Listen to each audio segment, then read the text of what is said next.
I'm Rob Curwen. I'm a marital and family therapist, and I work mostly with couples and adults using an approach called emotionally focused therapy, or EFT for short.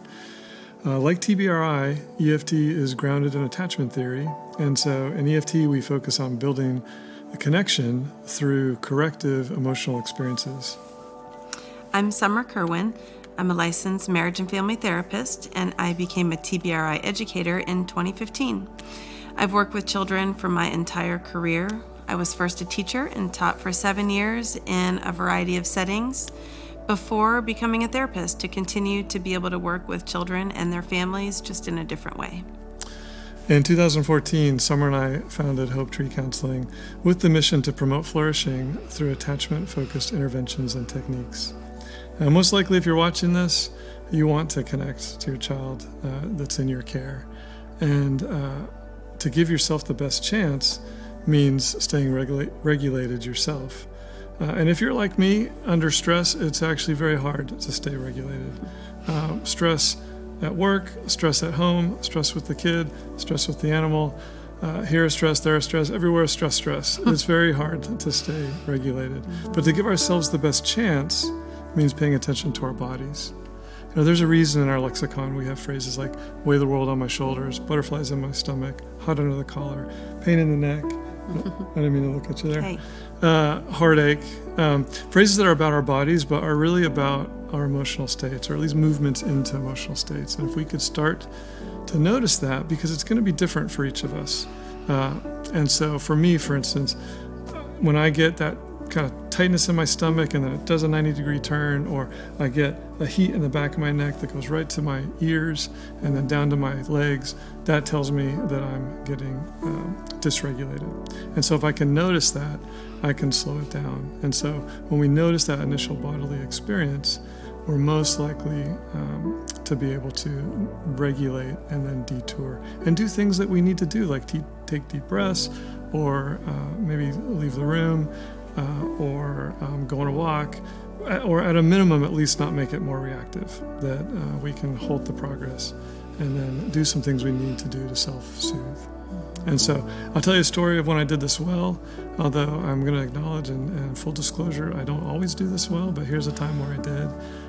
Our son was just newly into adolescence, and I asked him to do something, and it was a flat-out do the other thing. And not only do the other thing, but give me this dead stare as he's doing it. And I just immediately felt the heat, and it went into my ears.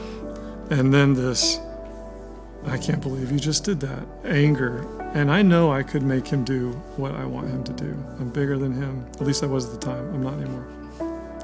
But I'm bigger than him. I could force his behavior, but that's not what I want. I know now if I do a correction, I'll probably end up apologizing for it, or will amp up the reactivity. So thankfully, I took a deep breath. I went and did what I needed to do, because in that moment, what also helped me is the thought, he's not getting away with this. I know where he lives, and that when I'm calm, we'll address it, which is what we did. And when we did, it became a teaching moment. And so he felt better about that. I felt better about that. And now this moment that could have been a total disaster ended up being something really helpful that I could help and guide him with in his development.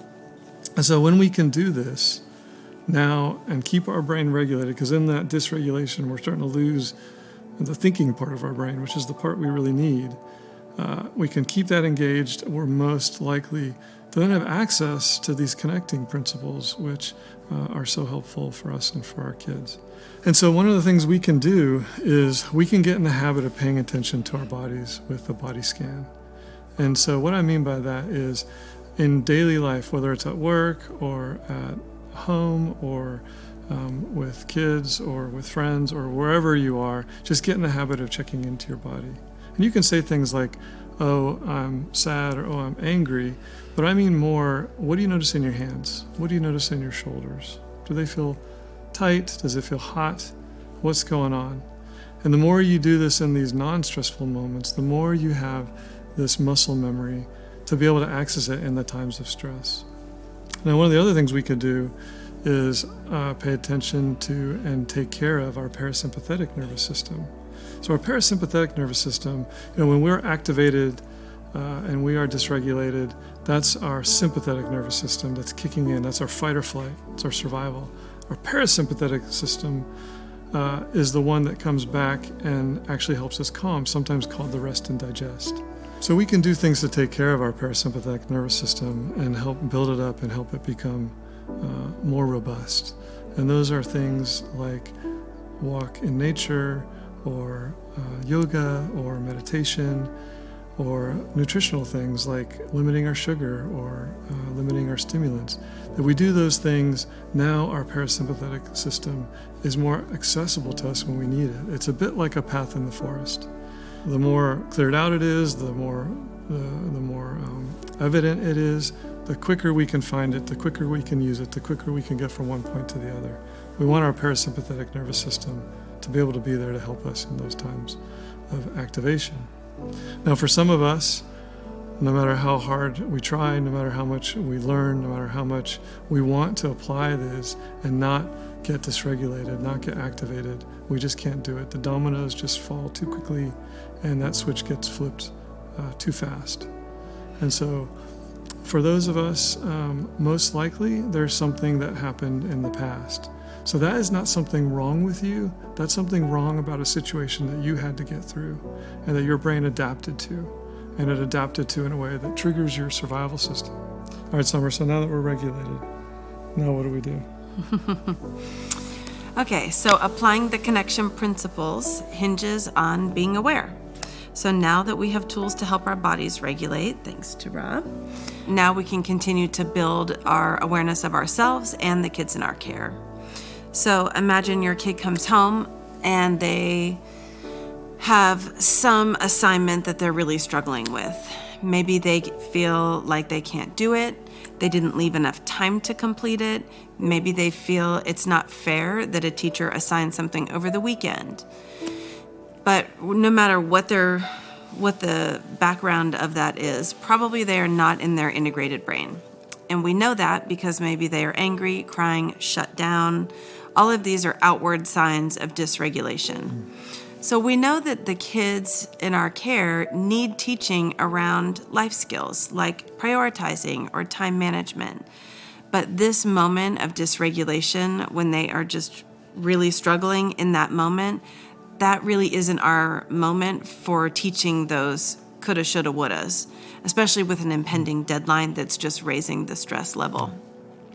So we really need their learning brain, that frontal lobe, to be online. And if it is offline and we continue to try to problem solve, we'll really both be frustrated and just exacerbate the situation.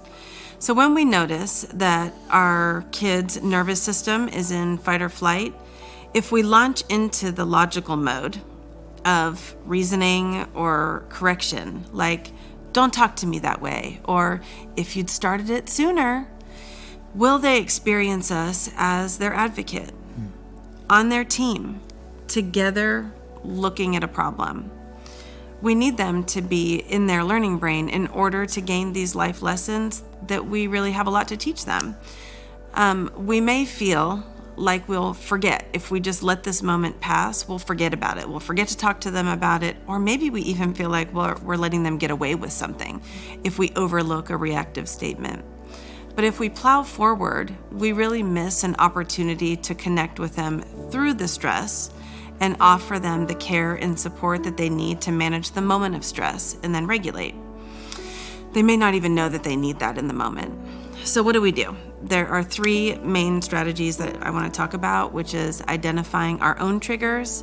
Then we can make a compassionate guess about what our child's triggers may be in order to then, 3, meet the underlying need presented by their behavior in that moment. So first, with that calm body, and with self-kindness, we want to be curious about our own triggers and how these triggers show up in our parenting. So think about that homework example. When we see our child dysregulated, something's going to come up for us. Maybe it's fear. What if they can't push through this? What's going to happen if they don't turn in this assignment this year, next week, next year? As adults, we can really go down the path to these future fears. Maybe we feel anger. I'm trying to help my kid and they're rejecting me. Maybe that triggers some of our own value or worth. Maybe shame. Where did I go wrong as a parent? Is this somehow a reflection of me as a parent? Maybe there's just sadness and disappointment. This is not the relationship that I thought I would have with my child. I thought I would offer help, they would accept it, appreciate it, and we would both feel better. So what does their behavior stir up in us? Because it is these feelings and perceptions that really keep us from staying connected to our kids in that moment. And this awareness does come, like Rob was saying, over time and with practice. And then as we develop that awareness of our own, then we can apply the second step, which is really understanding our child's triggers. And then we can give them empathy and support through the stress, because we know that there's always a feeling underneath their behavior, just like we're now aware of ours. So in that homework example, if we know that particular things tend to be a struggle for our kid, like a fear of failure, we can assume that as a trigger and reason for their behavior. Even if it's a little bit different, it still helps to come from that empathetic place, because we can relate to that feeling of not being able to do something that we need to do, and especially with the pressure of a time crunch. So we can offer support to stay connected through the stress of that moment, and then the teaching and that life skill planning can come later when everybody's regulated. So practically speaking, that looks like really being situationally aware of our child. Observe our child. Does this look like an integrated child, or does this look like a dysregulated child? And we look for those outward signs. And if we notice that they are dysregulated and in their more emotional brain, we want to enter in there, right where they are with emotion. And we do that by validating the distress as they see it through their eyes. We may not feel that distress. We may be thinking, they've done this 100 times. Of course they can do it. But that is not what they are feeling in that moment. So we look at it through their lens. So in this homework case, we might say, this homework looks really tough, because that's what they're showing us. So when a younger child wants us to see something, they might say, look, and we're gonna look with them, because they're inviting us to see what they're seeing. And we look together and we share this moment of connection. In this case, let's say it's an older child. Their point may look a bit more aggressive and might be a bit more complaining. And I hate this homework. I can't do it. I can't believe they assigned it. But again, they're inviting us to look at something. And so together we can look at it and look at that thing over there, so that it's us together and the problem is over there. And we can validate the distress through their eyes. So that might look like, homework over the weekend really stinks. I'm sorry you have that. We can also inject a little bit of humor for playful engagement to disarm the rise of stress if things haven't gotten out of control. And so that could look like, sure wish the homework fairy would fly through the window right about now.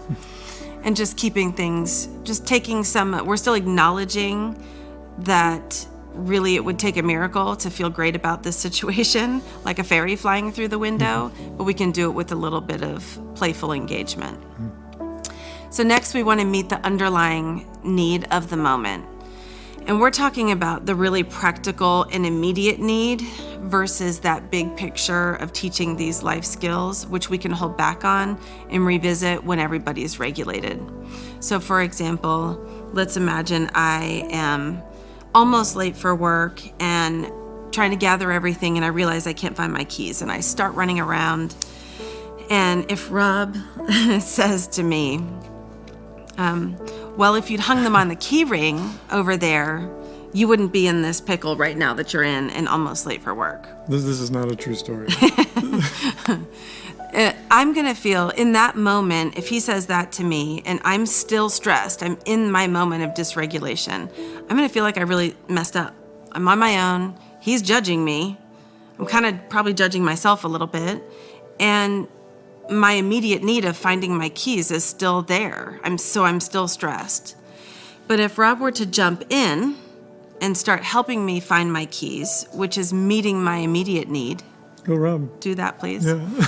I'm going to feel cared for and supported in that moment.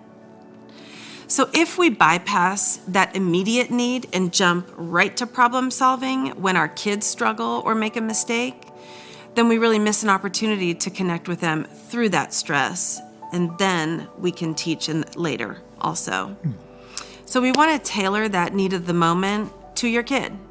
Depends on who they are, how old they are, what they need, what your resources are. They might need some empowering tools like a snack. They might need a change in scenery, encouragement, maybe a hand on the shoulder, maybe a quick jump on the trampoline. They might need specific help with whatever task they're working on. They may want your presence near them while they're working or doing whatever they're trying to manage. They might want space. But once they are through that stressful moment, then when they are regulated and in their learning brain, we can shift into that coaching and guiding and correcting and helping our kids once they're in their learning brain. So just to wrap it up, if I break my arm, the very first thing I'm going to need to do is stabilize it until I can get to the hospital, get a cast on. That was probably a pretty traumatic experience, however I broke it. So I will need to rest it.